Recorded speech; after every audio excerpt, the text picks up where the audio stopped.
Accusation de viol, et ça c'est un sujet vraiment qui nous intéresse. L'acteur Harry Habitant bénéficie d'un non-lieu. Les investigations lancées après la plainte d'une femme qui l'accusait de l'avoir violée en octobre 2021, c'est donc, ça fera 3 ans en octobre, ça fait 2 ans et demi, a indiqué mercredi le parquet de Paris, confirmant une information du Figaro. Cette décision était attendue. Il a 50 ans, Harry Habitant. Il avait obtenu en juillet 2023 l'abandon de sa mise en examen prononcée en novembre 2021. L'avocate de la plaignante, Madame Charlotte Plantin, a annoncé mercredi faire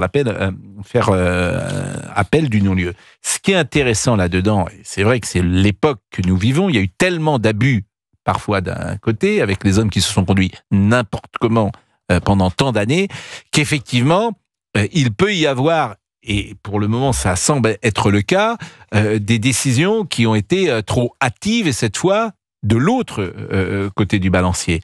Et il bénéficie aujourd'hui d'un non-lieu, alors que, je le répète, le monde s'est écroulé sur Harry Habitant. C'est-à-dire qu'il était avec M6, il était en contrat avec M6, je crois que le feuilleton et les films se sont arrêtés, il n'a pas pu faire son métier, il est remonté sur scène il y a encore quelques mois dans des petites salles, depuis effectivement qu'il n'était plus en mise en examen, mais il était considéré comme un violeur, disons les choses.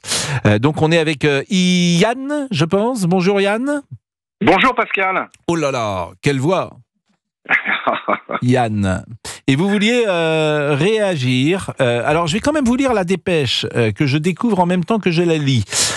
Au cours de la procédure, il y a eu de nombreuses auditions, des expertises, des confrontations. Rien n'a été laissé de côté, a réagi auprès de l'AFP maître Caroline Toby, avocate de l'acteur, qui a notamment joué dans Qu'est-ce qu'on a fait au bon Dieu. Je suis ravi pour Harry Habitant et j'espère qu'il pourra enfin se consacrer à sa carrière et que le cinéma lui tendra de nouveau la main, a-t-elle ajouté. De son côté, maître Charlotte Plantin, qui représente la plaignante, a annoncé faire appel, je l'ai dit, de non-lieu. La jeune femme qui fréquentait le comédien depuis 2 mois au moment des faits reprochés l'accuse de lui avoir imposé une sodomie alors qu'il passait la soirée chez lui le 30 octobre 2021. Âgée de 23 ans à l'époque des faits, elle avait porté plainte la nuit même.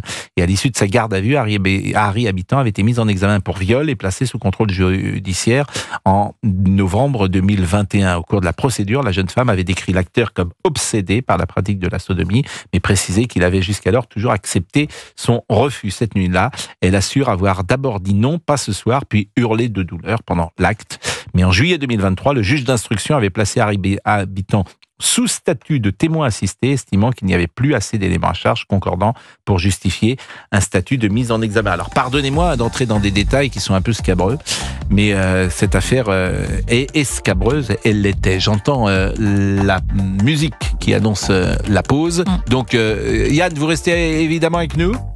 Évidemment. Évidemment Yann, et je vous dis à tout de suite. Et vous aussi, vous pouvez réagir sur Europe 1 de 11h à 13h avec Pascal Praud au 01 80 20 39 21, tout de suite sur Europe 1. Pascal Praud. Avec vous de 11h à 13h sur Europe 1 et nous retrouvons Yann avec nous en ligne, Pascal. Et je vous rappelle qu'Harry Habitant bénéficie d'un non-lieu, c'est pourquoi nous réagissons avec les auditeurs. Yann, votre sentiment ?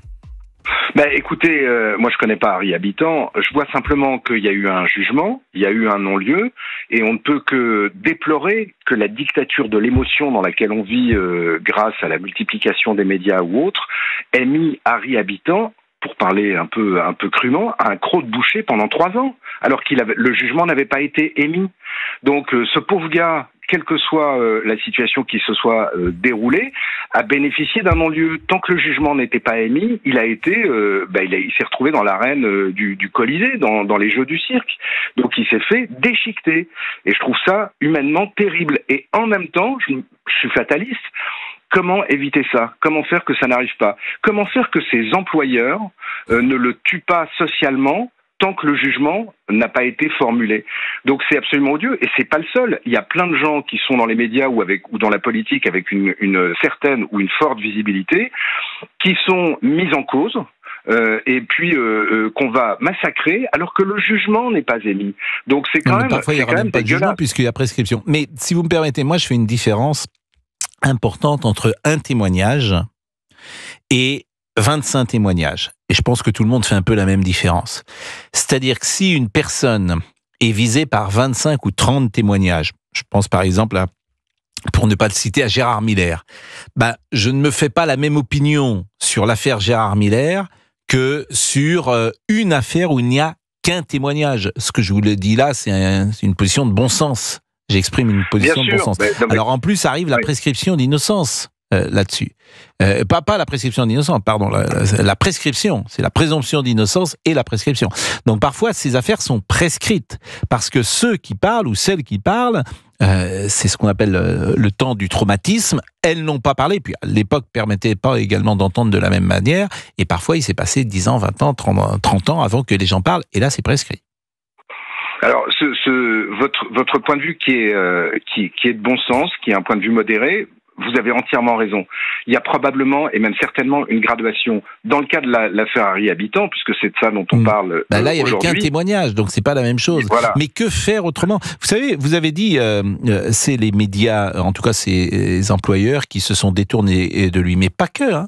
Moi, je peux vous dire, puisqu'à l'époque j'étais dans le groupe M6, quand l'affaire Habitant est tombée, je sais que des comédiens qui travaillaient avec Harry Habitant ont appelé la haute direction du groupe pour dire « moi je veux plus travailler avec lui ». Parce que les gens, ils sont dans ces cas-là, ils sont un peu lâches. Et ils n'ont pas envie d'accoler leur nom à quelqu'un qui est parfois mis en examen ou en difficulté. Bah oui, c'est la nature humaine. Bah, peut-être que la lâcheté est le sentiment le plus partagé par le genre humain. Qu'est-ce que vous voulez que je vous dise ? Oui, alors souvent ces gens ont peur. Ils sont lâches parce qu'ils ont peur. Peur du qu'en dira-t-on, peur pour leur carrière, peur parce que leur agent, peur. Vous savez, on peut citer Annie Dupéret. Annie Dupéret, l'autre jour, elle a parlé. Elle a simplement dit quelques mots sur Judith Godrèche. Elle a voulu un peu apporter un peu de nuance sur le sujet. Le lendemain, elle était virée, je crois, de Village d'enfants, son association qu'elle parraine depuis 30 ans. Les gens, ils ont peur pour leur carrière. Parce qu'aujourd'hui, c'est compliqué. Quand tu as un métier public, c'est compliqué.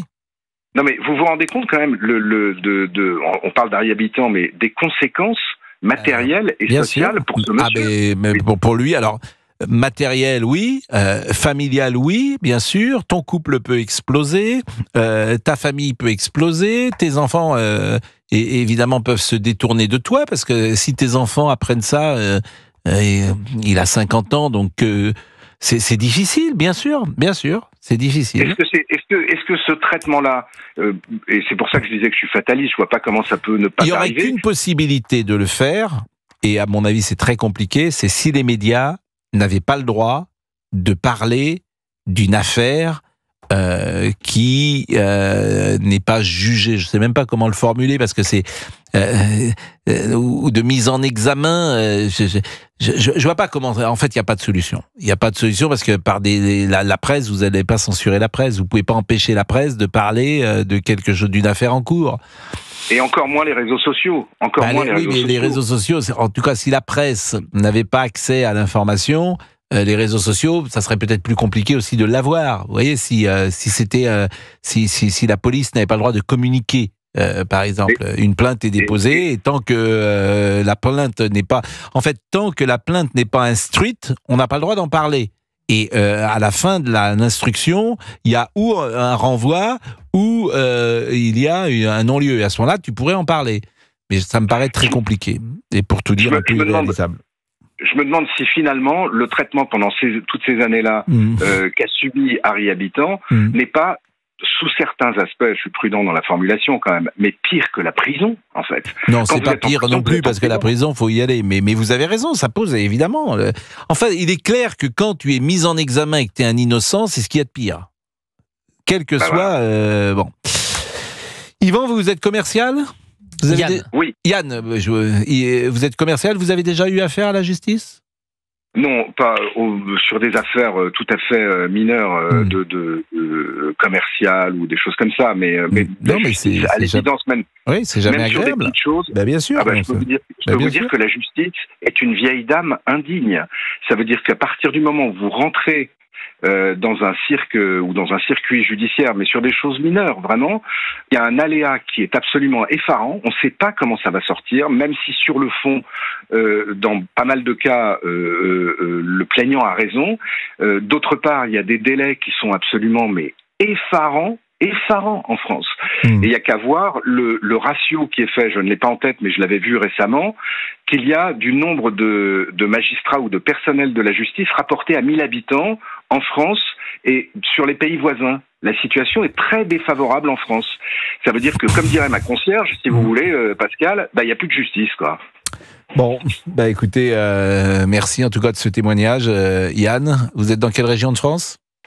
Je suis à Dinan, en Bretagne. Ah, alors ça, moi j'aimerais bien aller à Dinan ou à Dinard. Pourquoi ? Parce que c'est la Bretagne, c'est beau, formidable, il n'y a pas c'est plus une beau que belle la région. Bretagne. Dinard. C'est vrai, c'est vrai. Dinan, vous y êtes allé déjà, Pascal, à Dinan ? Non, je ne suis pas allé à Dinan. C'est très joli. Ah bah, on C'est peut une aller en cité vacances ensemble à médiévale. Dinan. Je suis allé à Lamballe, je suis allé à Guingamp, je suis allé à Perros-Guirec, je suis allé... Mais je ne suis pas allé à Dinard. Il y a une chanson de Sardou à Dinard. Alors, il y a Dinard Victoria. Il y a Dinard et Dinan Dinard qui et sont à Dinan. 25 km. Bien sûr. Voilà. C'est Dinan est très dans les chic, terres. attention Dinard. Hein. C'est très très chic. Hein. Ah bah, Il y a vraiment... c'est un autre monde. Ah oui, Bien sûr, c'est un là, autre monde. là on est Mais dans la grande bourgeoisie, parfois parisienne, qui est exilée à Dinard de temps en temps le week-end ou en vacances. Ah, il y a beaucoup de Parisiens là-bas ?